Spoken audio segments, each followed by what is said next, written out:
আন্তর্জাতিক গ্রেফতারি পরোয়ানা মাথায় নিয়ে কে সেই নেতা যার বিমান বারবার পেরিয়ে যাচ্ছে আইনের সীমারেখা? আর কেন বারবার নীরব থাকছে ফ্রান্স? আজকের প্রতিবেদনে উন্মোচন করছি এক অবিশ্বাস্য কূটনৈতিক রহস্য। ইসরায়েলের প্রধানমন্ত্রী বেনিয়ামিন নেতানিয়াহুকে বহনকারী সরকারি বিমানটি হাঙ্গেরি থেকে মার্কিন যুক্তরাষ্ট্রে যাওয়ার পথে পাড়ি দিয়েছে ফরাসি আকাশসীমা। অথচ তার বিরুদ্ধেই জারি আছে আন্তর্জাতিক অপরাধ আদালতের গ্রেফতারি পরোয়ানা।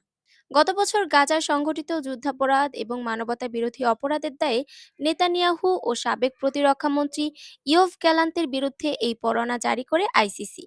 আইসিসির স্বাক্ষরকারী দেশ হিসেবে ফ্রান্সের দায়িত্ব ছিল আদালতের সঙ্গে সম্পূর্ণ সহযোগিতা করা। কিন্তু কেন তারা সেই দায়িত্ব এড়িয়ে গেল? এই নিয়ে তৃতীয়বারের মতো ফ্রান্স নেতানিয়াহুর বিমানকে তাদের আকাশসীমা ব্যবহারের অনুমতি দিল। এর আগে ২রা ফেব্রুয়ারি ও ৯ ফেব্রুয়ারিতেও একইভাবে যুক্তরাষ্ট্রে যাওয়ার পথে ফরাসি আকাশসীমা অতিক্রম করে ইসরায়েলি বিমানটি। আর এক চমকপ্রদ ঘটনা হলো, বুদাপেস্ট সফরের জন্য আমন্ত্রণ জানানোর কয়েকদিনের মধ্যেই হাঙ্গেরি আইসিসি থেকে বের হয়ে আসে।